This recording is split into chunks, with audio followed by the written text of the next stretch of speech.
My channel. So ಇವತ್ತು ಬಂದು ದೀಪಾವಳಿ ಅಂದ್ರೆ ಇವತ್ತು ಡೇಟ್ 20. ಸೊ ಇವತ್ತು ಸಂಜೆ ಅಂದ್ರೆ 4 ಗಂಟೆಯಿಂದ ಅಮಾವಾಸ್ಯೆ ಸ್ಟಾರ್ಟ್ ಆಗಿದೆ ಅಂತೆ. ಸೊ ಹಾಗಾಗಿ ಅಂದ್ರೆ ಎಲ್ಲ ತುಂಬಾ ಜನ ನಾಳೆ ಅಮಾವಾಸ್ಯೆ ಅಂತ ಅನ್ಕೊಂಡಿದ್ದಾರೆ. ಬಟ್ ನಾಳೆನೂ ಅಮಾವಾಸ್ಯೆ ಇದೆ. ಬಟ್ ನಾಳೆ ಮಧ್ಯಾಹ್ನ 6 ಗಂಟೆ, ಸಂಜೆ 6 ಗಂಟೆನಾ, ಸಂಜೆ 6 ಗಂಟೆಗೆಲ್ಲ ಮುಗ್ದೋಗುತ್ತಂತೆ ಅಮಾವಾಸ್ಯೆ. ಸೊ ಹಾಗಾಗಿ ನನ್ಗೂ ಬರೋದಂಗೂ ಇವತ್ತೇ ಆಫೀಸ್ ರಜಾ ಇದ್ದಿದ್ದ ಕಾರಣದಿಂದ ಸೊ ಇವತ್ತೇ ನಾವು ಸೆಲೆಬ್ರೇಟ್ ಮಾಡ್ತಾ ಇದೀವಿ ಬಂದ್ಬಿಟ್ಟು ಹಬ್ಬನ.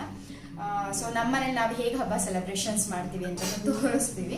ಆಮೇಲೆ ಇನ್ನೊಂದೇನಂದ್ರೆ ಇಬ್ರು ತುಂಬಾ ಟಯರ್ಡ್ ಆಗೋಗ್ಬಿಡಿವೆ, ಹಂಗಾಗಿ ಯಾವುದೇ ಲಾಂಗ್ ವಿಡಿಯೋಸ್ ಹಾಕೇ ಇಲ್ಲ. ತುಂಬಾ ತಿಂಗಳುಗಳೇ ಆಗ್ತಾ ಬಂತು. ಸೊ ಲಾಸ್ಟ್ ನಾನು ಅಪ್ಲೋಡ್ ಮಾಡಿದ್ದೆ ಅಂದ್ರೆ ದಸರಾದ್ದು ಗೌರಿ ಹಬ್ಬದ್ದು ಅನ್ಸುತ್ತೆ ಮೇ ಬಿ ಅಪ್ಲೋಡ್ ಮಾಡಿರೋದು. ಅದಾದ್ಮೇಲೆ ಯಾವ ವಿಡಿಯೋಸ್ ಅಪ್ಲೋಡ್ ಮಾಡಕ್ಕೆ ಆಗಿಲ್ಲ ಬಂದು. ಸೊ ಹಾಗಾಗಿ ಅಂಡ್ ದೆನ್ ಎವ್ರಿ ಇಯರ್ ಯಾರಾದ್ರೂ ಒಬ್ರು ಬರ್ತಾ ಇದ್ರು ಮನೆಗೆ ಹಬ್ಬಕ್ಕೆ. ಈ ವರ್ಷ ಯಾರೂ ಇಲ್ಲ, ನಾವೇ 3 ಜನ ಇದೀವಿ ಒಂದು. ಸೊ ಒಂಥರ ಸಿಂಪಲ್ ಆಗಿ ನಾವೇ ಮಾಡ್ಕೊಳ್ತಾ ಇದೀವಿ. ಅಂಡ್ ದೆನ್ ಟೈಮ್ ಆಲ್ರೆಡಿ 5:35 ಹತ್ರ ಆಗಿದೆ ಟೈಮಿಂಗು. ಸೊ ಇವಾಗ ನಾನು ಲಕ್ಷ್ಮೀ ಪೂಜೆಗೆಲ್ಲ ರೆಡಿ ಮಾಡ್ಕೊಳ್ತೀನಿ. ಆಲ್ರೆಡಿ ಮನೆಯಲ್ಲಿ ದೇವ್ರ ಪೂಜೆ ಎಲ್ಲ ಆಗಿದೆ ಬಂದ್ಬಿಟ್ಟು. ಸೊ ಹಾಗಾಗಿ ಮನೆ ದೇವ್ರ ಪೂಜೆ ಎಲ್ಲ ಆಗಿರೋದ್ರಿಂದ ಸೊ ಇವಾಗ ನಾವು ನಮ್ಮ ಮನೆ ಲಕ್ಷ್ಮಿನ ಹೇಗೆ ಕೂರಿಸ್ತೀವಿ ಅಂದ್ರೆ ಭರತ್ ಅವರು ನಾವು ಮದ್ವೆ ಆಗೋಕ್ಕಿಂತ ಮುಂಚೆ ಹೆಂಗ್ ಮಾಡ್ತಿದ್ರು ಅಂತ ನಮ್ಗೆ ಗೊತ್ತಿಲ್ಲ. ಬಟ್ ಅವ್ರೇನೋ ಫೋಟೋ ಇಟ್ಟು ಲಕ್ಷ್ಮೀ ಪೂಜೆ ಮಾಡ್ತಿದ್ರು ಅಂತ ಹೇಳ್ತಾರೆ. ಸೊ ನನಗೂ ಅಷ್ಟು ಐಡಿಯಾಸ್ ಇಲ್ಲ, ಅವ್ರಿಗೂ ಅಷ್ಟು ಐಡಿಯಾಸ್ ಇಲ್ಲ ಅಂತೆ. ನಾನು ಬಟ್ ಅವರ ಅತ್ತೆ ಮನೆಗಳಲ್ಲೆಲ್ಲ ನೋಡಿ ನಾನು ತಿಳ್ಕೊಂಡಿದ್ದೆ ಹಿಂಗ್ ಮಾಡಬಹುದು ಅಂತ ಹೇಳಿ. ಬಟ್ ನಮ್ದು ಸ್ವಲ್ಪ ಡಿಫ್ರೆಂಟ್ ಅನ್ನೋದಕ್ಕಿಂತ ನಾನು ವರಮಹಾಲಕ್ಷ್ಮಿ ಹಬ್ಬ ಮಾಡೋದಿಲ್ಲ ಇಲ್ಲಿ. ಬಿಕಾಸ್ ನಾನು ಅಮ್ಮನ ಮನೆಗೆ ಹೋಗಿ ಹಬ್ಬ ಮಾಡ್ತೇನೆ ಪ್ರತಿ ವರ್ಷ. ಸೊ ಹಾಗಾಗಿ ಈ ವರ್ಷ ಅಂತ ನಾನು ಮದ್ವೆ ಆದಾಗಿಂದನು ಲಕ್ಷ್ಮಿನ ಫೋಟೋ ಇಟ್ಟು ಮಾಡಲ್ಲ ಪೂಜೆ. ನಾನು ಎವ್ರಿ ಇಯರ್ ಲಕ್ಷ್ಮಿ ಕೂರಿಸ್ತೀನಿ. ನಂಗೆ ಅದೊಂದು ನಮ್ಮನೆ ಲಕ್ಷ್ಮಿ ಕೂರಿಸ್ಬೇಕು ಅನ್ನೋ ಆಸೆ ತುಂಬಾ ಇತ್ತು ನನಗೆ. ವರಮಹಾಲಕ್ಷ್ಮಿ ಅಂತೂ ಮಾಡೋಕ್ಕಾಗಲ್ಲ, ಅಟ್ಲೀಸ್ಟ್ ಈ ಹಬ್ಬದಲ್ಲಾದ್ರೂ ಲಕ್ಷ್ಮಿ ಕೂರ್ಸೋಣ ಅಂತ ಹೇಳ್ಬಿಟ್ಟು ಕೂರಿಸ್ತೀವಿ ನಾವು. ಸೊ ಈಗ ನಾನು ಲಕ್ಷ್ಮಿ ಕೂರಿಸ್ತಾ ಇದ್ದೀನಿ. ಅಂಡ್ ದೆನ್ ಆಲ್ಮೋಸ್ಟ್ ಅಡುಗೆ ಎಲ್ಲ ಆಗಿದೆ. ಸೊ ಸ್ವಲ್ಪ ಇದೆ ಅಂದ್ರೆ ಬಿಸಿಯಾಗಿ ಮಾಡೋವಂಥದ್ದು ಮಾತ್ರ ಇದೆ. ಅಂದ್ರೆ ಒಬ್ಬಟ್ಟು ಮಾಡ್ಕೋಬೇಕು ಅಂದ್ರೆ ಎಲ್ಲ ರೆಡಿ ಮಾಡಿದೀವಿ, ತಟ್ಟೋದೊಂದೇ ಬಾಕಿ ಇರೋದು ಒಬ್ಬಟ್ಟು. ಹಾಗೇನೆ ಬೋಂಡ ಮಾಡ್ಕೋಬೇಕು, ಹಪ್ಪಳ ಮಾಡ್ಬೇಕು, ಇಷ್ಟು ಮಾತ್ರ ಇರೋದು. ಇನ್ನೆಲ್ಲ ಸಾಂಬಾರಾಗ್ಲಿ ಇನ್ನ ಪುಳಿಯೋಗರೆ ಅದೆಲ್ಲ ರೆಡಿ ಉಂಟು, ಆಲ್ರೆಡಿ ರೆಡಿ ಮಾಡಿಟ್ಟಿದ್ದೀನಿ, ಪಲ್ಯ ಎಲ್ಲ ಬಂತು. ಸೊ ಇವಾಗ ಫಸ್ಟ್ ಲಕ್ಷ್ಮೀದು ಪೂಜೆ ಮುಗಿಸ್ಕೊಂಡ್ಬಿಟ್ವಿ ಅಂತಂದ್ರೆ ಬೆಳಗ್ಗೆನೆ ಸ್ನಾನ ಮಾಡಿದೀನಿ. ಬೆಳಗ್ಗೆಯಿಂದ ಅಡುಗೆ ಮನೆಗೆ ಇರಕ್ಕೆ ಯಾವ ತರದಲ್ಲಿದ್ದೀನಿ ನಾನು ಬಂದು. ಸೊ ಹಾಗಾಗಿ ಈಗ ಲಕ್ಷ್ಮಿ ಕೂರಿಸ್ಕೊಂಡ್ಬಿಟ್ಟು ನೆಕ್ಸ್ಟ್ ಹಿರಿಯರ್ ಪೂಜೆಗೂ ರೆಡಿ ಮಾಡ್ಕೋಬೇಕು. ಲಕ್ಷ್ಮೀ ಪೂಜೆ ಆಗ್ತಿದ್ದಂಗೆ ಹಿರಿಯರ್ಗೆ ರೆಡಿ ಮಾಡ್ಕೊಳ್ತೀವಿ.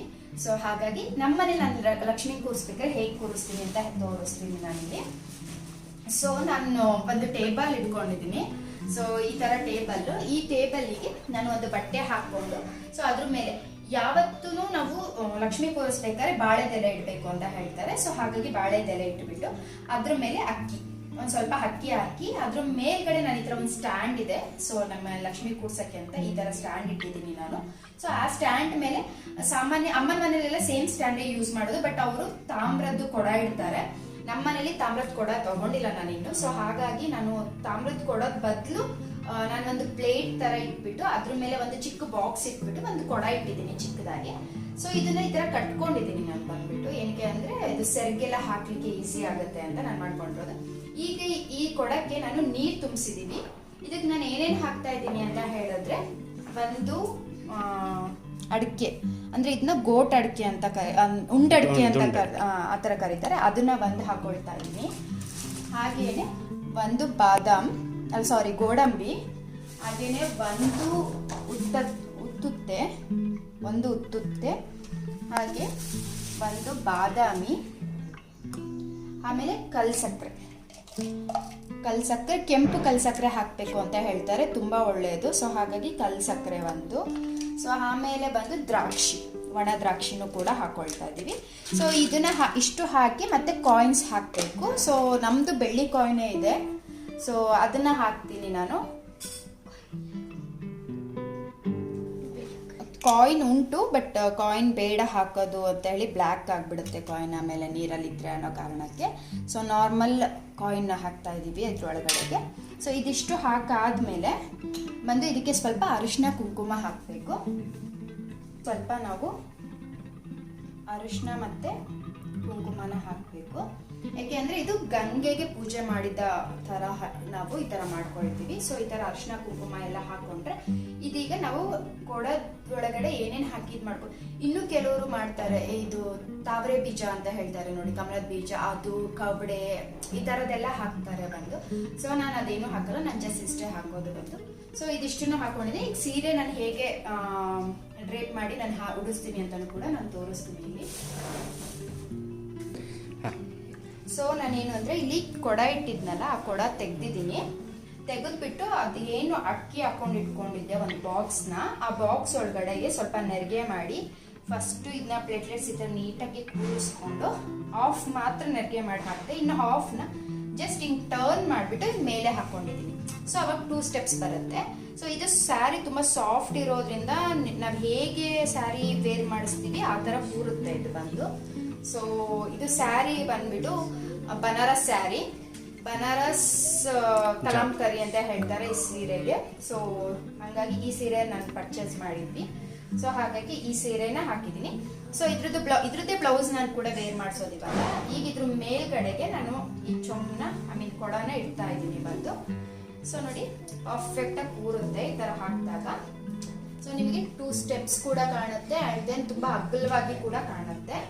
ಸೊ ನಾನು ಈ ಸೈಡ್ ಸ್ವಲ್ಪ ಇದನ್ನು ಬಿಟ್ಕೊಂಡಿದ್ದೀನಿ ಈ ತರ. ಅದನ್ನ ನಾವು ಇಲ್ಲಿ ರೆಡಿ ಮಾಡ್ಕೋಬೇಕು. ಹೇಗ್ ಬೇಕು ಅಂದ್ರೆ ಲೈಕ್ ನಮಗೆ ಬ್ಯಾಕ್ ಸೈಡ್ ಏನಾದ್ರು ಡ್ರಾಪಿಂಗ್ಸ್ ತರ ಏನಾದ್ರು ಬೇಕು ಅಂದ್ರೆ ಇಲ್ಲಿ ನಾವು ಮಾಡ್ಕೋಬಹುದು. ನಾನು ಇದನ್ನ ಏನು ಮಾಡ್ಕೊಳಲ್ಲ, ಜಸ್ಟ್ ನಾನು ಹಿಂದ್ಗಡೆಗೆ ಈ ತರ ಬಿಟ್ಬಿಡ್ತೀನಿ, ನಾನು ಕವರಿಂಗ್ ಮಾಡಿ ಬಿಟ್ಬಿಡ್ತೀನಿ, ಅದನ್ನ ಏನು ಮಾಡಕ್ ಹೋಗೋದಿಲ್ಲ ನಾನಿಲ್ಲಿ. ಸೊ ಇದು ಈ ತರ ಕಂಪ್ಲೀಟ್ ಆಗಿದೆ. ಫ್ರಂಟ್ ಈಗ ಕಂಪ್ಲೀಟ್ ಆಗಿದೆ ಬಂದು. ಕರೆಕ್ಟ್ ಇದೆ ಅಲ್ಲ ಫ್ರಂಟ್? ಚೂರು ಕೊಡ್ಬಂದು ಈ ಕಡೆ, ಯಾವ ಕಡೆ? ನಿನ್ನ ಕಡೆಗೆ ಈ ಕಡೆ ಚೂರು ಆ ಕಡೆಗೆ ಬೆಂಡ್ ಮಾಡು. Yes, perfect. ಈಗ ಇದು ಆಗಿದೆ. ಈಗ ಅದು ನಾನು ಸೆಲ್ಗು ಹೇಗೆ ಹಾಕೋದು ಅಂತ ತೋರಿಸ್ತೀನಿ. ಅದಕ್ಕಿಂತ ಮುಂಚೆ ನಾನು ಬ್ಲೌಸ್ ನ ಇದಕ್ಕೆ ವೇರ್ ಮಾಡ್ತೀನಿ. ಈ ಕೋಲ್ ಏನ್ ಕಟ್ಕೊಂಡಿದೀವಲ್ಲ ಅದಕ್ಕೆ ನಾನು ಬ್ಲೌಸ್ ಹೇಗೆ ವೇರ್ ಮಾಡ್ತೀನಿ ಅಂತ ತೋರಿಸ್ತೀನಿ. ಎಸ್. ಸೊ ನಾನು ಇಲ್ಲಿ ಬ್ಲೌಸ್ ಪೀಸ್ ನ ತಗೊಂಡು ಈ ತರ ಹಾಕೊಂಡಿದ್ದೀನಿ. ಇಷ್ಟು ಉದ್ದ ತಗೊಂಡಿದ್ದೀನಿ. ಬಾರ್ಡರ್ ಈ ಕಡೆ ಸೈಡ್ ಇದೆ. ಸೊ ಇದನ್ನ ಸ್ವಲ್ಪ ಕಷ್ಟ ಆಗುತ್ತೆ ಮಾಡ್ಲಿಕ್ಕೆ ಅಂತೇಳಿ ನಾನು ಟ್ರೈ ಮಾಡ್ಕೊಳ್ತಾ ಇದ್ದೀನಿ. ನಮ್ದು ಈ ತರ ಕೈ ಫೋಲ್ಡಿಂಗ್ ಹ್ಯಾಂಡ್ ಇದೆ ಇದರಲ್ಲಿ. ಸೊ ಅದಕ್ಕೆ ಎಲ್ಲಿಗೆ ಸ್ಲೀವ್ಸ್ ಬೇಕು ಅಲ್ಲಿ ತನಕ ಇದನ್ನ ಮಾಡಿಕೊಂಡು ಸೊ ನಾನು ಗುಂಪಿನ್ಸ್ ಹಾಕೊಳ್ತಾ ಇದ್ದೀನಿ ಇದಕ್ಕೆ. ಸೊ ಇದನ್ನ ಈ ತರ ರೋಲ್ ಮಾಡ್ಕೊಂಡು ಹೋಗ್ಬೇಕು ನಿಧಾನಕ್ಕೆ. ಅಂದ್ರೆ ಇದನ್ನ ಬ್ಲೌಸ್ಗೆ ಹೇಗೆ ನಮ್ಮ ಹ್ಯಾಂಡಿಗೆ ನಾವು ಸುತ್ಕೊಂತೀವಿ ಅಂದ್ರೆ ಹೊಲಿಸಿರ್ತೀವಲ್ಲ ಆ ಥರ ಈ ಥರ ರೋಲಿಂಗ್ ಮಾಡ್ಕೋಬೇಕು. ಸೊ ಇದು ರೋಲಿಂಗ್ಗೆ ಮಾಡಿದ್ಮೇಲೆ ಈ ಥರ ಬರುತ್ತೆ ಇದು. ಸೊ ಈ ಥರ ಫುಲ್ ಕಂಪ್ಲೀಟ್ ರೋಲ್ ಆದಮೇಲೆ ಇಲ್ಲಿಗೂ ಕೂಡ ನಾವು ಗುಂಪಿನ್ಸ್ ಹಾಕಿ ಅದನ್ನ ಸ್ಟಾಪ್ ಮಾಡ್ಕೊಂಡ್ಬಿಡ್ಬೇಕು. ನೀಟಾಗಿ ಎಲ್ಲೂ ಡ್ರಾಪ್ ಆಗ್ದಲ್ಲೇ ಇರೋ ಹಾಗೆ ಮಾಡ್ಕೋಬೇಕು. ಇದನ್ನು ನೋಡಿ ತೋರಿಸ್ತಾ ಇದ್ದೀನಿ ಈ ಥರ. ನಾನು ಇದು ಡಿಸೈನ್ ಸ್ವಲ್ಪ ಮೇಲೇ ಬರಲಿ ಅಂತ ಮಾಡಿದ್ದೀನಿ, ಬಿಕಾಸ್ ಆ ಸೀರೆಗೆ ಮ್ಯಾಚಿಂಗ್ ಥರ ಚೆನ್ನಾಗಿ ಕಾಣುತ್ತೆ ಅಂತೆಲ್ಲ. ಬಟ್ ಅದ್ರ ಬ್ಯಾಕ್ ಸೈಡಿಗೆ ಬರುತ್ತೆ ಇದು. ಸೊ ನೋ ಪ್ರಾಬ್ಲಮ್ ನಮಗೆ. ಸೊ ಇದು ಒಂದು ಸೈಡ್ ಈ ಥರ ಆಗಿದೆ ಈಗ. ಸೊ ಅದೇ ಥರ ಅದ್ರ ಆಪೋಸಿಟ್ ನಾವು ಯಾವ ಸೈಡಲ್ಲಿ ಬಂದ್ ಮಾಡ್ಕೊಂಡಿರ್ತೀವಲ್ಲ ಒಂದು ಹ್ಯಾಂಡ್, ಅದ್ರದ್ದು ಆಪೋಸಿಟಲ್ಲೇ ಮತ್ತೆ ಇನ್ನೊಂದು ಹ್ಯಾಂಡಿಗೆ ಕೂಡ ಮಾಡ್ಕೋಬೇಕು ನಾವು. ಸೊ ಇವಾಗ ನಾನು ಈ ಹ್ಯಾಂಡಿಗೆ ಕೂಡ ರೆಡಿ ಮಾಡ್ಕೊಳ್ತಾ ಇದ್ದೀನಿ. ಸೊ ಈ ಥರ ಹಿಂಗೆ ಫಸ್ಟು ಈ ಥರ ತೊಗೊಂಡ್ಬಿಟ್ಟು ಇಲ್ಲಿ ಗುಂಪಿನ ಹಾಕಿ ಸ್ಟಾರ್ಟ್ ಮಾಡ್ಕೋಬೇಕು. ಅಂದರೆ ಅದು ಪಿಚ್ ಹೋಗಬಾರ್ದು ಅಂತ ಹೇಳಿ ಈ ಥರ ಮಾಡ್ಕೊಳ್ಳೋದು ತುಂಬ ಈಸಿ. ಅಂದರೆ ಯಾವಾಗಲೂ ಮಾಡೋರಿಗೆ ಇದು ಸ್ವಲ್ಪ ಈಸಿ ಅನಿಸುತ್ತೆ. ಈಗ ಹೊಸದಾಗಿ ಮಾಡೋರಿಗೆ ಆ ಥರದವರಿಗೆ ಸ್ವಲ್ಪ ಕಷ್ಟ ಆಗ್ಬೋದು. ಇದಿಷ್ಟು ಇದನ್ನ ಈಗ ರೋಲಿಂಗ್ ಮಾಡ್ಕೊಳ್ಳೋಣ. ಬ್ಲೌಸ್ದು ನಮ್ಗೆ ಯಾವ ಥರ ಹ್ಯಾಂಡಿಗೆ ಬರುತ್ತಲ್ಲ ಸೇಮ್ ಅದೇ ಥರ ಈ ಥರ ರೋಲ್ ಮಾಡ್ಕೋಬೇಕು. ಸೊ ಈ ಥರ ರೋಲ್ ಮಾಡ್ಕೊಂಡ್ಮೇಲೆ ಇದು ಈ ಥರ ಈಗ ಬಂದಿದೆ ಇವಾಗ. ಸೊ ಇದನ್ನು ಕೂಡ ನಾನು ಹೇಳಿದ್ನಲ್ಲ ಫ್ರಂಟಿಗೆ ಮತ್ತೆ ಇದನ್ನ ಗುಂಪಿನ್ಸ್ ಹಾಕ್ಬಿಟ್ಟು ಸ್ಟಿಕ್ ಮಾಡ್ಕೊಂಡ್ಬಿಟ್ರೆ ಅಲ್ಲಿ ಕರೆಕ್ಟಾಗಿ ಕುತ್ಕೊಳ್ಳುತ್ತೆ. ಒಂದೀಗ ನೋಡಿ ಈ ಥರ ಬಂದಿದೆ.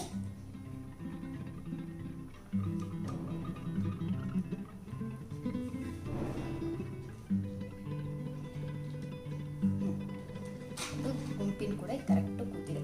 ಇದನ್ನ ಇವಾಗ ನಾವು ಇಡಬೇಕು, ಹೇಗಿಡಬೇಕು ಅಂತ ಹೇಳಿ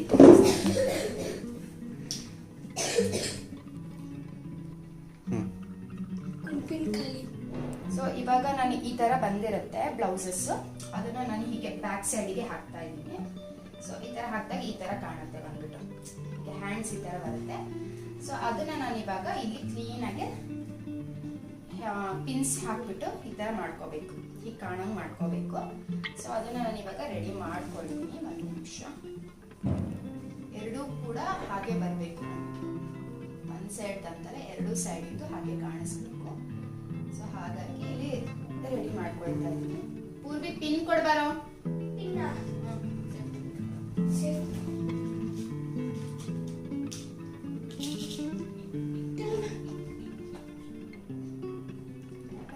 ಓಪನ್ ಮಾಡಮ್ಮ. ಪಿನ್ಸ್ ಹಾಕ್ಬಿಟ್ಟು ಈ ಕಡೆ ನಾವು ಸ್ವಲ್ಪ ಅಂದ್ರೆ ಎಳೆದ್ಬಿಟ್ಟು ಇದನ್ನ ಏನ್ ಹಾಕಿರ್ತಿಲ್ಲ ಆ ಕಡೆ ಈ ಕಡೆ ಅದನ್ನ ಸ್ವಲ್ಪ ಹಿಂದೆ ಎಳೆದ್ಬಿಟ್ಟು ಈ ತರ ಪಿನ್ ಹಾಕಿದ್ರೆ ಇದು ಅಳ್ಳಾಡೋದಿಲ್ಲ. ಸೊ ಇವಾಗ ಕೈ ಕರೆಕ್ಟಾಗಿ ಕೂತಿದೆ. ನಮಗೇನಾದ್ರೂ ಸ್ವಲ್ಪ ಲೂಸ್ ಆಗ್ತಾ ಇದೆ ಅಂದ್ರೆ ಆ ಜಾಗದಲ್ಲಿ ಎಳೆದ್ಬಿಟ್ಟು ಇಲ್ಲಿ ಇನ್ನೊಂದು ಪಿನ್ ಹಾಕ್ಬಿಟ್ಟು ಪಿನ್ ಕೊಡ್ಬೋದು. ನಾವು ಇನ್ನೊಂದು ಪಿನ್ ಹಾಕ್ಬೋದು ಇಲ್ಲಿ ಬೇಕು ಅಂದ್ರೆ ಈ ತರ ಎರಡು ಸೇರಿಸಿ ನೋಡಿ ಈ ತರ ಒಂದು ಪಿನ್ ಹಾಕೊಂಡ್ರೆ ಅಲ್ಲಿಗೆ ಅದು ಕರೆಕ್ಟಾಗಿ ಕೂತ್ಕೊಳ್ಳುತ್ತೆ.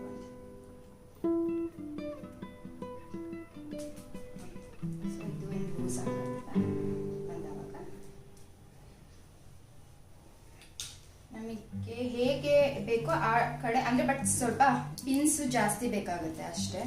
ನಾವು ಪಿನ್ ಎಷ್ಟು ಹಾಕೊಂಡಿರ್ತೀವೋ ಅಷ್ಟು ಪರ್ಫೆಕ್ಟ್ ಆಗಿ ಕುತ್ಕೊಳ್ಳುತ್ತೆ. ಪಿನ್ ನಾವು ಸ್ವಲ್ಪ ಕಮ್ಮಿ ಹಾಕಿದ್ವಿ ಅಂತಂದಾಗ ಸ್ವಲ್ಪ ಲೂಸ್ ಆಗೋದು, ಬಿಚ್ಕೊಂಡು ಹೋಗೋದು ಇದೆಲ್ಲ ಚಾನ್ಸಸ್ ಇರುತ್ತೆ ಬಂದ್ಬಿಟ್ಟು. ಸೊ ನಾನು ಇಲ್ಲೆಲ್ಲ ಒಂದೊಂದು ಪಿನ್ ಹಾಕ್ತಾ ಇದ್ದೀನಿ ಬಿಕಾಸ್ ಅದು ಪರ್ಫೆಕ್ಟ್ ಆಗಿ ಕುತ್ಕೊಂಡ್ಲಿ ಬಿಚ್ಚೋಗ್ಬಾರ್ದು ಅಂತ ಹೇಳಿ. ಒಂದು ನಿಮಿಷ.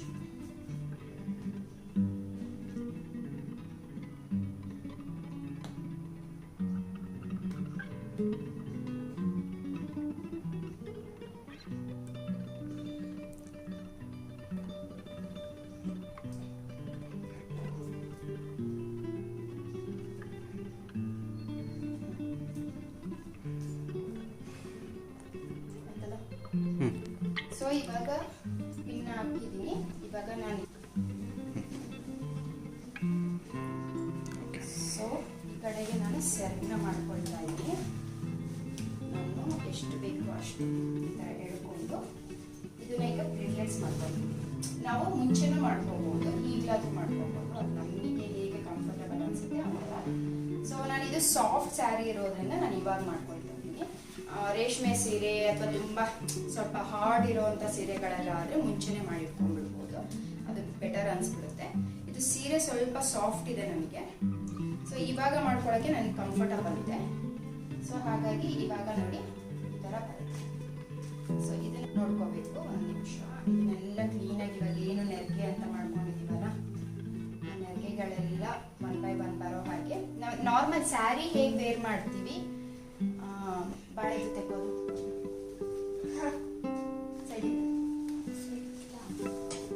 ಸೊ ಅದನ್ನ ನೀಟಾಗಿ ಇಲ್ಲಿ ಮಾಡೋದಷ್ಟೇ, ಬೇರೆ ಏನಿಲ್ಲ. ಸೊ ಇದಿಷ್ಟು ಹಾಕಿ ಇಲ್ಲಿ ಒಂದು ಪಿನ್ ವೇರ್ ಮಾಡೋದು. ಸೇಮ್ ನಮ್ಮ ನಾರ್ಮಲ್ ಸೀರೆ ವೇರ್ ಮಾಡಿದಾಗ ಪಿನ್ಸ್ ಹೇಗೆ ವೇರ್ ಮಾಡ್ತೀವೋ ಅದೇ ಥರ ವೇರ್ ಮಾಡೋದು. ಇದಕ್ಕೂ ಕೂಡ ಕಷ್ಟ ಅಂತೇನು ಅನ್ಸೋದಿಲ್ಲ. ನಾವು ಹೇಗೆ ಡಿಪೆಂಡ್ಸ್ ಅಪಾನ್ ನಮ್ಮ ಇಂಟ್ರೆಸ್ಟ್ ಮೇಲೆ, ನಮ್ಮ ಇದ್ರ ಮೇಲೆ ಡಿಪೆಂಡ್ಸ್ ಆಗುತ್ತೆ. ಸೊ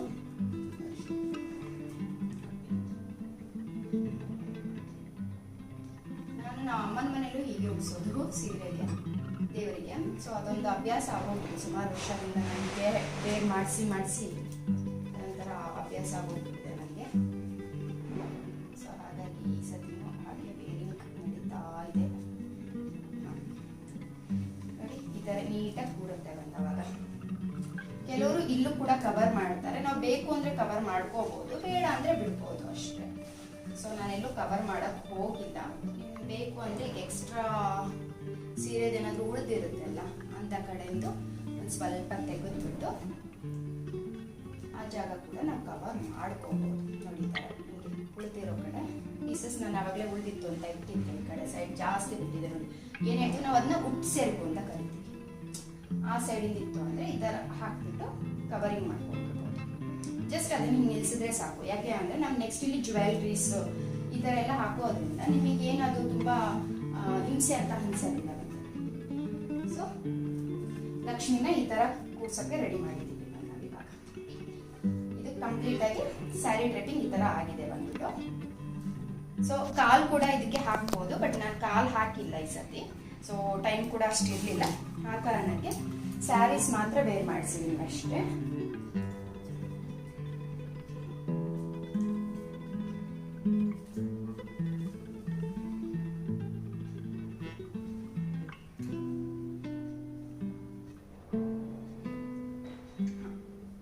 ಸ್ಯಾರಿ ಮಾತ್ರ ಈಗ ವೇರ್ ಮಾಡಿ ಜ್ಯುವೆಲ್ಸ್ ಎಲ್ಲ ಹಾಕ್ಬಿಡ್ತೀನಿ ನಾನು. ಜ್ಯುವೆಲ್ರಿ ಹಾಕಿ ನಾನು ನಿಮಗೆ ಮತ್ತೆ ತೋರಿಸ್ತೀನಿ ಏನೇನು ಹಾಕಿರ್ತೀನಿ ಅಂತ ಹೇಳಿ. ಸೊ ಇವಾಗ ನಾನು ಎಲ್ಲ ಜ್ಯುವೆಲ್ರಿ ಹಾಕಿದ್ದೀನಿ. ತುಂಬಾ ಜನ ಹೇಳ್ತಾರೆ ಗೋಲ್ಡ್ ಜ್ಯುವೆಲ್ರಿ ಅಂದ್ರೆ ನಾವು ಹಾಕೋ ಜ್ಯುವೆಲ್ರಿನ ದೇವ್ರಿಗೆ ಹಾಕಬಾರ್ದು ಅಂತ ಹೇಳಿ, ಬಟ್ ನನಗೇನೋ ಆರ್ಟಿಫಿಷಿಯಲ್ ಹಾಕಕ್ಕೆ ಇಷ್ಟ ಇಲ್ಲ. ಸೊ ಬಿಕಾಸ್ ಏನಕ್ಕೆ ಅಂತ ಅಂದ್ರೆ ದೇವ್ರಿಗೆ ಹಾಕಿದ್ನ ನಾವು ಹಾಕೊಳ್ಳೋದು ಇನ್ನೂ ಚೆನ್ನಾಗಿ ಅಂತ ಅನ್ಸುತ್ತೆ. ಸೊ ಹಾಗಾಗಿ ನಾನು ಆಲ್ಮೋಸ್ಟ್ ಜ್ಯುವೆಲ್ರೀಸ್ ಏನೇ ತಗೊಂಡ್ರು ಒಂದು ವರಮಲಕ್ಷ್ಮಿ ಇಲ್ಲ ದೀಪಾವಳಿ ಇಲ್ಲ ಗೌರಿ ಹಬ್ಬ ಇಂಥ ಟೈಮ್ಗಳಲ್ಲೇ ಜಾಸ್ತಿ ತಗೊಂಡ್ರು ನಾನು ವೇರ್ ಮಾಡ್ದಲೇ ಇರಲಿ, ನಾನು ಫಸ್ಟ್ ದೇವ್ರಿಗಂತೂ ಹಾಕ್ತೀನಿ ನಾನು ಸಾಮಾನ್ಯ. ಸೊ ಹಾಗಾಗಿ ಜ್ಯುವೆಲ್ರೀಸ್ ನಾನು ಗೋಲ್ಡ್ ಮಾತ್ರ ದೇವ್ರಿಗೆ ಹಾಕ್ಬಿಟ್ಟೆ ನೆಕ್ಸ್ಟ್ ನನಗೆ ಹಾಕೋದು, ಅಥವಾ ದೇವ್ರ ಮುಂದೆ ಇಟ್ಟು ಪೂಜೆ ಮಾಡೇ ಹಾಕೋದು, ಆ ಥರದ್ದು ಒಂದು ಇರುತ್ತೆ ಒಂದು. ಸೊ ಹಾಗಾಗಿ ಇವಾಗ ನಾನು 3 ಚೈನ್ಸ್ ಹಾಕಿದ್ದೀನಿ. ಆಮೇಲೆ ಅರಶಿನ ಕೊಂಬು ತುಂಬಾ ಮೇನ್ ಅಂತ ಹೇಳ್ತಾರೆ. ನೀವು ಚಿನ್ನದ ತಾಳಿನೇ ಹಾಕಿದ್ರು ಅರಶಿನ ಕೊಂಬಿಗಿರೋ ಅಷ್ಟು ವ್ಯಾಲ್ಯೂಸ್ ಇನ್ಯಾವುದಕ್ಕೂ ಇಲ್ಲ ಅಂತ ಹೇಳ್ತಾರೆ. ಸೊ ಹಾಗಾಗಿ ನಾನು ಅರಶಿನ ಕೊಂಬು ಕಟ್ತೀನಿ ಬಂದು ಯಾವ ಹಬ್ಬದಲ್ಲಾದ್ರೂ ಕಳಸ ಇಡ್ತಾ ಇದೀವಿ ಅಂದಾಗ ಇದನ್ನ ಮಾಡ್ತೀವಿ. ಹಾಗೆ ಈಗ ಗಾಜಿನ ಬಳೆ ಕೂಡ ನಾನು ತರಿಸಿದ್ದೀನಿ. ಸೊ ಗಾಜಿನ ಬಳೆ ಕೂಡ ನಾನಿಲ್ಲಿ ವೇರ್ ಮಾಡಿಸ್ತಾ ಇದ್ದೀನಿ ನಾನು ದೇವರಿಗೆ. ಸೊ ಅಂದ್ರೆ ನಾವು ಎಷ್ಟು ಚೆನ್ನಾಗಿ ರೆಡಿ ಆಗ್ತೀವಿ ಅನ್ನೋದೆಲ್ಲ ಮುಖ್ಯ, ಹಾಗೇನೆ ನಮ್ಮಷ್ಟೇ ಚೆನ್ನಾಗಿ ದೇವ್ರನ್ನ ರೆಡಿ ಮಾಡ್ಬೇಕು. ನನ್ಗೆ ಯಾರೋ ಹೇಳಿರೋದು ನಾನು ಕೇಳಿರೋದು, ಹಬ್ಬ ನಾವ್ ಹೇಗ್ ಮಾಡ್ಬೇಕು ಅಂತ ಅಂದ್ರೆ ನಾವು ಒಬ್ಬರೇ ರೆಡಿ ಆಗ್ಬಿಟ್ಟು ಹಬ್ಬ ಮಾಡೋದಾಗ್ಲಿ ಅಥವಾ ದೇವ್ರು ಮಾತ್ರ ರೆಡಿ ಆಗ್ಬಿಟ್ಟು ಹಬ್ಬ ಮಾಡೋದಾಗ್ಲಿ ಮಾಡ್ಬಾರ್ದಂತೆ. ದೇವ್ರನ್ನ ಎಷ್ಟು ಚೆನ್ನಾಗಿ ರೆಡಿ ಮಾಡ್ತೀವೋ ಅಷ್ಟು ಚೆನ್ನಾಗಿ ನಾವು ರೆಡಿ ಆಗ್ಬೇಕು, ನಾವೆಷ್ಟು ಚೆನ್ನಾಗಿ ರೆಡಿ ಆಗ್ತೀವೋ ಅಷ್ಟೇ ಚೆನ್ನಾಗಿ ದೇವ್ರನ್ನು ರೆಡಿ ಮಾಡ್ಬೇಕು ಅಂತ ಹೇಳ್ತಾರೆ. ಸೊ ಹಾಗಾಗಿ ನನಗೇನೋ ಖುಷಿ ಈ ತರ ರೆಡಿ ಮಾಡೋದು, ಈ ತರ ಹಬ್ಬದಲ್ಲಿ ಈ ತರ ಎಲ್ಲ ಮಾಡೋದು ಅಂದ್ರೆ ತುಂಬಾನೇ ಖುಷಿ ನನಗೆ. ಸೊ ಹಾಗಾಗಿ ಈ ತರ ನಾನು ಜ್ಯುವೆಲ್ಸ್ ಹಿಂಗ ಹಾಕಿ ಬಳೆ ಎಲ್ಲ ಹಾಕ್ತಾ ಇದ್ದೀನಿ. ನೆಕ್ಸ್ಟ್ ನಾನು ಮುಖ ಹೇಗಿಟ್ಟು ಏನ್ ಮಾಡ್ತೀನಿ ಅಂತ ಕೂಡ ನಾನು ನೆಕ್ಸ್ಟ್ ನಿಮಗೆ ತೋರಿಸ್ತೀನಿ ಇವಾಗ.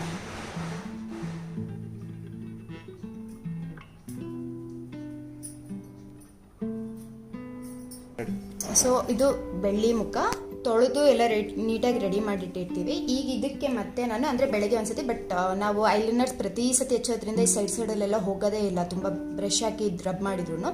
ಸೊ ಇವಾಗ ನಾನು ಮತ್ತೆ ಅದಕ್ಕೆ ಅಪ್ಲೈ ಮಾಡ್ತಾ ಇದ್ದೀನಿ ಬಂದು. ಫಸ್ಟು ನಾನು ಅರಿಶಿನ ಅದೆಲ್ಲ ಹಚ್ಕೊಳ್ತಾ ಇದ್ದೀನಿ.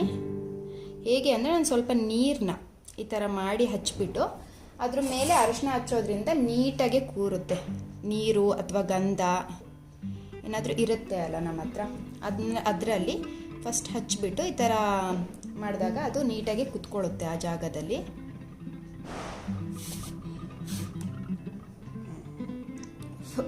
ಪಾಸ್ ಮಾಡಿ ಈ ಥರ ಕುತ್ಕೊಳ್ಳುತ್ತೆ. ಸೊ ಹಾಗೆ ಈ ಸೈಡಲ್ಲೂ ಸ್ವಲ್ಪನೇ ಹಾಕ್ಕೊಳ್ತಾ ಹಾಗೇನೆ ನಾವು ಅರಿಶಿನ ಹಚ್ಬಿಡ್ಬೇಕು. ಇಲ್ಲಿಗೆ ನಾವು ನೀರು ಹಾಕ್ಬಿಟ್ಟು ತುಂಬ ಹೊತ್ತು ಬೆಟ್ಟಾಗ್ಬಿಟ್ಬಿಟ್ರೆ ಅದು ಹತ್ತೋದಿಲ್ಲ ಆಮೇಲೆ. ಸೊ ಈ ಥರ ಮಾಡಿಕೊಂಡ್ರೆ 2 ಸೈಡ್ ಕೆನ್ನೆಗೆ ಅರಿಶಿನ ಆಗುತ್ತೆ ಬಂದು. ಇದಾದಮೇಲೆ ಇನ್ನು ಹಣೆಗೆ ಇಲ್ಲಿಗೆ ಇಡೋದಕ್ಕೆ ನಾವೇನು ಮಾಡ್ತೀನಿ ಅಂತ ಅಂದರೆ ಸ್ವಲ್ಪ ಅಂದರೆ ಲೈಟಾಗಿ ಇಲ್ಲಿಗೆ ನೀರು ಅಥವಾ ಗಂಧ ಏನಾದರೂ ಹಚ್ಬಿಟ್ಟು ಆ ಜಾಗಕ್ಕೆ ಕುಂಕುಮ ಹಚ್ಬಿಡ್ತೀನಿ ನಾನು. ಅದನ್ನು ಆಮೇಲೆ ಆ ಶೇಪಿಗೆ ಬರೋ ಹಾಗೆ ನೀಟಾಗಿ ತಗೋಬೋದು. ನೋಡಿ ನೀಟಾಗಿ ಕುತ್ಕೊಳ್ಳುತ್ತೆ ಅದು ಈ ಥರ ಹಚ್ಚಿದಾಗ. ಇಲ್ಲಿ ಕೆಳಗಡೆಗೆ ಬೇಕು ಅಂದರೆ ನಾವು ಅರಿಶಿನ ಒಂದು ಸ್ವಲ್ಪ ಇಟ್ಕೋಬೋದು, ಚೆನ್ನಾಗಿ ಕಾಣುತ್ತೆ ಅಂತ ಹೇಳಿ ಇಲ್ಲಿ ಕೆಳಗಡೆಗೆ ಒಂದು ಅರಿಶಿನ ಇದು ಮಾಡ್ಕೋಬೋದು. ನಾನು ಅದನ್ನು ಕೂಡ ತೋರಿಸ್ತೀನಿ.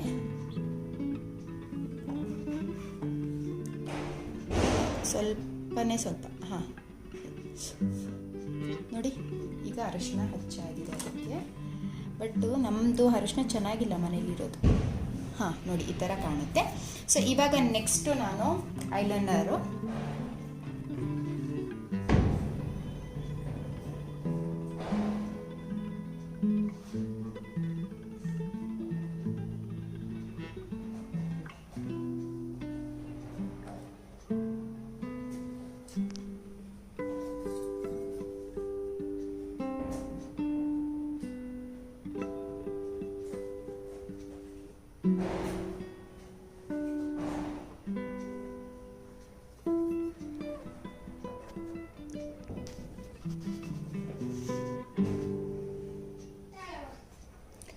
ದೇವರಿಗೆಲ್ಲ ಮೇಕಪ್ ಮಾಡ್ತೀಯಲ್ಲ? ನಾವು ಮಾತ್ರ ಮಾಡ್ಕೊಳ್ಳೋದಲ್ಲ, ದೇವರಿಗೂ ಮಾಡಬೇಕು. ಹ್ಞೂ. ನಾವಿಷ್ಟೇ ಮಾಡ್ತೀವಿ, ಕೆಲವರಂತೂ ಪೂರ ಅದನ್ನು ಶಾಪ್ಗೆ ಕಳಿಸಿ ಜ್ಯುವೆಲ್ರೀಸ್ ಎಲ್ಲ ಸೆಟ್ ಮಾಡಿಸಿ ಮಾಡ್ತಾರೆ. ಬಟ್ ಅಷ್ಟೇ ಕಾಸ್ಟ್ ಇದೆ ಅದಕ್ಕೆಲ್ಲ, ಒಂದು ಅಷ್ಟಾಗುತ್ತೆ ಎಷ್ಟಾಗುತ್ತೆ 5,000 6,000 ಅಂತೆಲ್ಲ. ಬಟ್ ಅದೇನೇ ಮಾಡಿದ್ರು ನಾವು ನಮ್ಮನೇಲಿ ನಾವು ಮಾಡೋದಕ್ಕೂ ಅವ್ರು ಮಾಡಿ ಕೊಡೋದಕ್ಕೂ ತುಂಬ ವ್ಯತ್ಯಾಸ ಅನಿಸುತ್ತೆ. ಓಕೆ, ನಾನು ಮಾಡೋಕ್ಕೆ ಇಷ್ಟ ಇದ್ದಾರೆ ಎಲ್ಲ ದೇವರಿಗೆ. ರೆಡಿಮೇಡ್ ಸೀರೆನೂ ಬರುತ್ತೆ ದೇವರಿಗೆ ಉಡ್ಸೋಕ್ಕೆ ಅಂತ ಹೇಳಿ. ಅಲ್ಲ, ದೇವರೇ ರೆಡಿಮೇಡ್ ಬರುತ್ತಲ್ಲ ಫುಲ್ಲು, ತೆಗಿಯೋದು ಇಡೋದು ಮತ್ತು ನೆಕ್ಸ್ಟ್ ವರ್ಷಕ್ಕೆ ಮತ್ತೆ ಅದನ್ನೇ ಇಡೋದು. ಆದ್ರೂ ಆ ಸ್ಯಾರಿ ಏನು ಚೇಂಜ್ ಆಗೋದಿಲ್ಲಲ್ಲ ಅದರಲ್ಲಿ? ಹಾಂ, ಆದರೆ ನನಗೆ ಅದಿಷ್ಟ ಆಗಲ್ಲ. ಈಗ ನಾವು ಪ್ರತಿ ವರ್ಷ ಹಬ್ಬ ಅಂತಂದಾಗ ಹೊಸ ಸೀರೆ ತೊಗೊಳ್ಳೋದು, ಸಂಭ್ರಮ ಮಾಡೋದು ಎಲ್ಲ ಮಾಡ್ತೀವಿ. ಆದರೆ ವರ್ಷಕ್ಕೆ ಒಂದು ಸತಿ ಬರೋ ಹಬ್ಬದಲ್ಲಿ ನಾವು ಮಾತ್ರ ರೆಡಿ ಆಗಿಬಿಟ್ಟು ದೇವ್ರಿಗೆ ಏನು ಇದು ಮಾಡ್ದಲೆ ನಾವು ಮಾತ್ರ ಮಾಡಿಕೊಂಡು ಅವ್ರಿಗೆ ಅದೇ ಸೀರೆ ಅದೇ ಇದು ಅನ್ನೋದಕ್ಕಿಂತ ಒಂದು ಸ್ವಲ್ಪ ಬೇರೆ ಥರನೂ ಇರಬೇಕಲ್ಲ ದೇವರು ಕೂಡ. ಹಾಗಾಗಿ ಈ ಥರ ಐಲೈನರ್ ನಾನು ಫಿಲ್ ಮಾಡಿದ್ದೀನಿ. ಈಗ ಜಸ್ಟ್ ಒಂದು ಲಿಪ್ಸ್ಟಿಕ್ನ ಯೂಸ್ ಮಾಡ್ತೀನಿ. ಆ್ಯಂಡ್ ದೆನ್ ಈ ಐಲೈನರ್ ಆಗಲಿ ಲಿಪ್ಸ್ಟಿಕ್ ಆಗಲಿ ನಾನು ಯೂಸ್ ಮಾಡೋದಿಲ್ಲ, ಬಂದ್ಬಿಟ್ಟು ದೇವ್ರಿಗೆ ಮಾತ್ರ ಯೂಸ್ ಮಾಡೋದು. ಸೊ ಏಕೆ ಇದು ನಾನು ಯೂಸ್ ಮಾಡೋದಿಲ್ಲ, ಇದು ದೇವರಿಗೆ ಅಂತಲೇ ತಂದು ಇಟ್ಟಿರೋ ಅಂಥದ್ದು ಲಿಪ್ಸ್ಟಿಕ್ಸ್ ಆಗಲಿ ಐಲೈನರ್ ಆಗಲಿ. ಏನಕ್ಕೆ ಅಂದರೆ ನಾವು ಯೂಸ್ ಮಾಡೋದು ಮತ್ತು ಅವ್ರಿಗೆ ಇಡೋದು ಚೆನ್ನಾಗಾಗಲ್ಲ ಅಂತೇಳಿ ನಾವು ಈ ಥರ ಮಾಡಿದ್ದೀವಿ. ಸೊ ಸಿಂಪಲ್ ಸಾಕು ಇಷ್ಟೇ ಅನ್ನೋದು ನಮ್ಮ ಅಭಿಪ್ರಾಯ. ಯಾಕೆ ಅಂದರೆ ತುಂಬ ರಾಡಿ ಮಾಡಿ ಎಲ್ಲ ಹೌದು ತುಂಬ ಚೆನ್ನಾಗೇ ಕಾಣ್ತಾರೆ.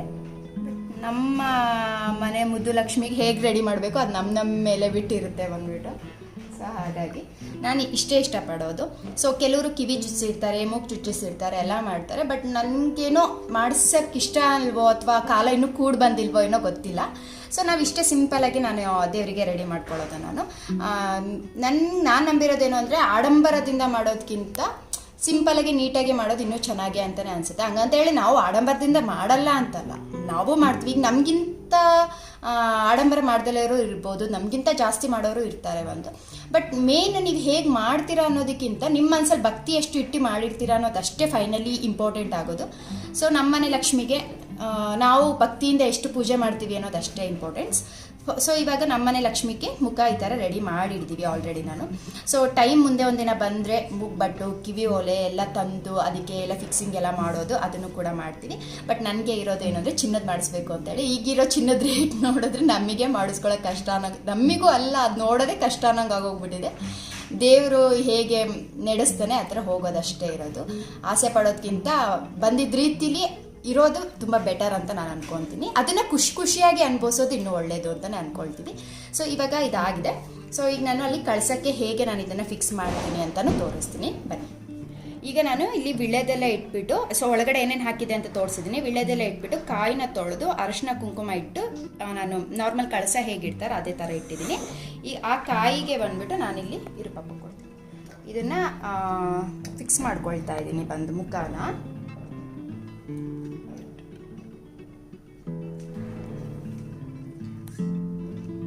ಬಟ್ ಇದು ಮುಖ ಕ್ಲೀನಾಗಿ ಕೂರೋದಿಲ್ಲ, ಒಂದೊಂದ್ಸತಿ ಕೂರುತ್ತೆ ಒಂದೊಂದ್ಸತಿ ಕೂರೋದಿಲ್ಲ, ಈ ಥರ ಎಲ್ಲ ಇರುತ್ತೆ ಒಂದು ವೇರಿಯೇಷನ್ಸ್. ಬಟ್ ಏನು ಮಾಡೋದಕ್ಕೆ ಆಗೋದಿಲ್ಲ. ನೋಡಿ ಅಲ್ಲಿ ಕರೆಕ್ಟಾಗಿ ಕಾಣುತ್ತಾ, ಹಿಂಗೆ ಕಾಣಿಸ್ತಿದೆ ಅಂತ. ಸ್ವಲ್ಪ ಡೌನ್ ಆಯಿತು. ಇದಾ ಹಿಂಗೆ ಡೌನ್ ಆಯ್ತಾ? ಹಿಂಗೆ ಬರಬೇಕಾ? ಅದು ಮಾಡೋಣ ಅಂತ ಸ್ವಲ್ಪ. ಈಗ ಅದನ್ನು ರೆಡಿ ಮಾಡ್ಕೊಂಡು ಸೊ ಈ ಥರ ಮುಖನ ಹುಕ್ಕಿತ್ತು, ಆ ಹುಕ್ಕಲ್ಲಿ ಸೇರಿಸಿ ಈ ಥರ ಫಿಕ್ಸ್ ಮಾಡ್ಕೊಂಡಿದ್ದೀನಿ. ಬಟ್ ಒಂದೇನು ಅಂದರೆ ಮುಖ ಚಿಕ್ಕದಾಯಿತು ನಮ್ಮದು, ಎಂತ ಕಾಯಿ ಸ್ವಲ್ಪ ದೊಡ್ಡದಾಯಿತು ಹಾಗಾಗಿ. ಬಟ್ ಹಂಗಂತ ಹೇಳಿ ಪ್ರತಿ ವರ್ಷಕ್ಕೂ ಮುಖ ಚೇಂಜ್ ಮಾಡೋಕ್ಕಾಗಲ್ಲ. ಸೊ ಅಡ್ಜಸ್ಟ್ ಮಾಡ್ಕೋಬೇಕಾಗತ್ತೆ. ಅಂದರೆ ಕೆಲವ್ರು ಏನು ಮಾಡ್ತಾರೆ, ಮುಖ ದೊಡ್ಡದೇ ತೊಗೊಬಿಡ್ತಾರೆ, ಚಿಕ್ಕ ಕಾಯಿ ಆಗಲಿ ದೊಡ್ಡ ಕಾಯಿ ಆಗಲಿ ಫಿಕ್ಸ್ ಕರೆಕ್ಟಾಗಿ ಕೂರುತ್ತೆ ಅಂತ ಹೇಳಿ. ಬಟ್ ಇದು ನನಗೆ ಅಮ್ಮ ತವ್ರ ಮನೆಯಿಂದ ಕೊಟ್ಟಿರುವಂಥದ್ದು ನನಗಿದು. ಸೊ ಅದನ್ನು ನಾನು ಪದೇ ಚೇಂಜ್ ಮಾಡೋಕ್ಕಾಗಲ್ಲ. ಆ್ಯಂಡ್ ದೆನ್ ಆ ಟೈಮಲ್ಲಿ ಅವ್ರು ಕೊಡೋಬೇಕಾದ್ರೆ ನನಗೊಂದು ಐಡಿಯಾಸು ಇರಲಿಲ್ಲ ಯಾವ ಥರ ತೊಗೋಬೇಕು ಅನ್ನೋದು ಬಂದು. ಸೊ ಹಾಗಾಗಿ ಇರ್ಲಿ ಅಂದ್ಕೊಂಡು ನಾವು ಇದನ್ನೇ ಇಟ್ಟು ಪೂಜೆ ಮಾಡ್ತಾ ಇದ್ದೀನಿ ಬಂದ್ಬಿಟ್ಟು. ನೋಡೋಣ ಮುಂದೆ ಚೆನ್ನಾಗಾಗಿ ಈ ಥರ ಆಗಿ ದೇವರು ಹಂಗೆ ಎಲ್ಲ ಕೊಟ್ಟು ಎಲ್ಲ ಮಾಡಿದಾಗ ದೊಡ್ಡದೇ ತಗೊಂಡು ಪೂಜೆ ಮಾಡಿದ್ರು ಆಗತ್ತೆ ಅಂತ ಹೇಳಿ. ಬಟ್ ನನಗೆ ಅದು ವೈಟ್ ಮೆಟಲ್ ಆ ಥರದ್ದು ಯಾವುದು ಇಷ್ಟ ಇಲ್ಲ ಹಾಕಿ ಮಾಡಲಿಕ್ಕೆ. ತುಂಬ ಜನ ಮಾಡ್ತಾರೆ ಅದನ್ನ, ಬಟ್ ನನ್ಗೇನು ಅಂದರೆ ಈ ಥರನೇ ಹಾಕಿ ಮಾಡಬೇಕು ಅನ್ನೋದೊಂದಿರೋದ್ರಿಂದ ಸೊ ಓಕೆ ನೋ ಪ್ರಾಬ್ಲಮ್ ಅಂತ ಅನ್ಕೊಂಡಿದೀನಿ. ಸೊ ಇವಾಗ ಇದು ಆಗಿದೆ, ಅಂದ್ರೆ ಲಕ್ಷ್ಮಿಗೆ ಪೂರ್ತಿ ಕೂರಿಸಿ ರೆಡಿ ಮಾಡಿ ಎಲ್ಲ ಆಗಿದೆ ಬಂದು. ಸೊ ಇವಾಗ ನಾನು ಇಲ್ಲಿ ಫ್ರಂಟ್ ಈ ಜಾಗದಲ್ಲಿ ಈಗ ಜಮಖಾನ ಇದೆ, ಸೊ ಅದನ್ನೆಲ್ಲ ಹಾಕ್ಬಿಟ್ಟು ಇನ್ನ ದೀಪ ಆಗ್ಲಿ ಅದೇನೇನೋ ಹಣ್ಣು ಎಲ್ಲ ಇಡಬೇಕು ಅದನ್ನ ರೆಡಿ ಮಾಡ್ಕೊಳ್ತೀನಿ. ಅದನ್ನ ರೆಡಿ ಮಾಡ್ಕೊಂಡ್ಬಿಟ್ಟು ನಿನಗೆ ಏನೇನು ಇಟ್ಟಿದ್ದೀನಿ ಅಂತ ಹೇಳಿ ತೋರಿಸ್ತೀನಿ ನಾನು. ಫೈನಲಿ ದೇವ್ರದ್ದು ಈ ಥರ ಕಾಣಿಸ್ತಾ ಇದೆ. ಎಲ್ಲ ಅಲಂಕಾರ ಮಾಡಿ ಎಲ್ಲ ಪೂಜೆ ಮಾಡಾದಮೇಲೆ ಆಲ್ರೆಡಿ ಪೂಜೆ ಎಲ್ಲ ಆಗಿದೆ ಬಂದು. ನಾನು ಆದಮೇಲೆ ನಾನು ವೀಡಿಯೋ ಮಾಡ್ಕೊಳ್ತಾ ಇದ್ದೆ, ಬಿಕಾಸ್ ಮನೆಯಲ್ಲಿ ನಾವೇ 3-4 ಜನ ಇರೋದ್ರಿಂದ ಕೆಲಸಗಳು ಜಾಸ್ತಿ ಅನ್ನಿಸ್ಬಿಟ್ಟಿತ್ತು ಬಂದು. ಸೊ ಹಾಗಾಗಿ ನನಗೆ ವೀಡಿಯೋ ಕ್ಯಾಪ್ಚರ್ ಮಾಡೋಕ್ಕೆ ಟೈಮ್ ಸಿಕ್ಕಿರಲಿಲ್ಲ ಬಂದು. ಸೊ ಅದಕ್ಕೆ ಎಲ್ಲ ಪೂಜೆ ಆದಮೇಲೆ ನಾನು ಕ್ಯಾಪ್ಚರ್ ಮಾಡಿದ್ದೀನಿ ಇದನ್ನು. ಸೊ ನಮ್ಮ ಮನೇಲಿ ಇದೇ ಥರ ಸಿಂಪಲಾಗಿ ಮಾಡ್ಕೊಳ್ತೀವಿ ನಾವು ಬಂದುಬಿಟ್ಟು ಪೂಜೆಗಳನ್ನ. ಅಂದರೆ ಈ ಪೂಜೆನ ನಾವು ಇಷ್ಟೇ ಸಿಂಪಲ್ ಅಂದರೆ ನಮಗಿದೊಂಥರ ಗ್ರ್ಯಾಂಡ್ ಅಂತಲೂ ಅನಿಸುತ್ತೆ, ಸಿಂಪಲ್ ಅಂತಲೂ ಅನಿಸುತ್ತೆ ಬಂದ್ಬಿಟ್ಟು. ಇಟ್ಸ್ ಗುಡ್ ಅನ್ನೋ ಥರ ನಮಗೊಂಥರ ಖುಷಿ ಆಯಿತು ನಮಗೆ ಈ ಥರ ಮಾಡಿದ್ದು ಕೂಡ. ಸೊ ಎಲ್ಲ ಮುಗಿಸಿ ಮಲಗೋ ಅಷ್ಟೊತ್ತಿಗೆ ತುಂಬಾ ಲೇಟ್ ಆಗಿತ್ತು, ಬಟ್ ಏನು ಮಾಡೋಕ್ಕಾಗಲ್ಲ, ಒಂದೊಂದು ದಿನ ಈ ಥರ ಆಗುತ್ತೆ. ಸೊ ಹಾಗೆಯೇ ದೇವ್ರ ಪೂಜೆ ಎಲ್ಲ ಮುಗಿಸ್ಕೊಂಡು ಎಲ್ಲ ಅನ್ನೋಷ್ಟೊತ್ತಿಗೆ ಭರತ್ ಅವರ ಫ್ರೆಂಡ್ ಮನೆಗೆ ಬರ್ತಾರೆ ಅಂತ ಗೊತ್ತಾಯಿತು. ಆ್ಯಂಡ್ ದೆನ್ ಅವರು ಕೂಡ ಅವ್ರ ವೈಫ್ ಕನ್ಸೀವ್ ಇದ್ದರು ಆ ಟೈಮಲ್ಲಿ. ಸೊ ಹಾಗಾಗಿ ಅವರಿಗೂ ನಾವು ಉಡಿ ತುಂಬೋಣ ಅಂತ ಹೇಳಿಬಿಟ್ಟು ಈ ಥರ ಎಲ್ಲ ಮಾಡ್ಕೊಂಡಿದ್ವಿ. ಸೊ ಹಾಗಾಗಿ ಅಂದರೆ ಸೀರೆ ತೊಗೊಂಬಂದು ಸ್ವೀಟ್ಸು ಬಳೆ ಈ ಥರ ಎಲ್ಲ ಕೊಟ್ವಿ. ನಮಗೂ ಒಂಥರ ಖುಷಿ ಆಯಿತು, ಬಿಕಾಸ್ ಅವರು ನನಗೆ ಶ್ರೀಮಂತದಲ್ಲೂ ಪಾಪ ಮಾಡಿದರು ಬಂದು ನನಗೂ. ಆ್ಯಂಡ್ ದೆನ್ ನಾವು ಅವರು ತುಂಬ ಕ್ಲೋಸ್ ಕೂಡ ಇದ್ದೀವಿ ಬಂದುಬಿಟ್ಟು, ಲೈಕ್ ಬ್ರದರ್ ಸಿಸ್ಟರ್ಸ್ ಆ ಥರನೇ ಇದ್ದೀವಿ ಬಂದುಬಿಟ್ಟು ನಾವು ಅವ್ರ ಜೊತೆಗೆ. ಸೊ ಹಾಗಾಗಿ ನಮಗೆ ಅದೊಂದು ಖುಷಿನೂ ಇತ್ತು ಮಾಡಬೇಕು ಅನ್ನೋದು, ಬಟ್ ನಮಗೆ ಟೈಮ್ ಸಿಗ್ತಾ ಇರಲಿಲ್ಲ, ಅವ್ರ ಜೊತೆಗೆ ಮಾತಾಡೋಕ್ಕೂ ಟೈಮ್ ಸಿಗ್ತಾ ಇರಲಿಲ್ಲ. ಸೊ ಈಗ ಬಂದಿದ್ದರು. ಆ್ಯಂಡ್ ದೆನ್ ಅವ್ರಿಗೂ ಕೂಡ 7th ಮಂತ್ ರನ್ನಿಂಗ್ ಇತ್ತು. ಸೊ ಈ ಟೈಮಲ್ಲೇ ಮಾಡೋದು ಇನ್ನೂ ಒಳ್ಳೆಯದು ಅಂತ ಹೇಳಿಬಿಟ್ಟು ನಾವು ಅದನ್ನು ಒಂದು ಕ್ಯಾಪ್ಚರ್ ಮಾಡ್ಕೊಂಡ್ವಿ. ಅದೊಂದು ಲೈಫ್ ಟೈಮ್ ಇದೊಂದು ಮೆಮೊರಿಯಾಗಿ ಕೂಡ ಇರುತ್ತೆ ಬಂದುಬಿಟ್ಟು ಅಂತ ಹೇಳಿ. ಸೊ ಎಲ್ಲರಿಗೂ ಖುಷಿ ಆಯಿತು ಕೂಡ ಮಾಡ್ಕೊಂಡಿದ್ದು. ಸೊ ಇದೇ ಥರ ಮಾಡ್ಕೊಂಡು ಊಟ ಎಲ್ಲ ಮಾಡ್ಕೊಂಡು ಅವರು ಹೊರಟರು. ಈ ರೀತಿ ಇತ್ತು ನಮ್ಮನೆ ದೀಪಾವಳಿ ಹಬ್ಬ. ಸೊ ಎಲ್ಲ ಚೆನ್ನಾಗಿದೆ.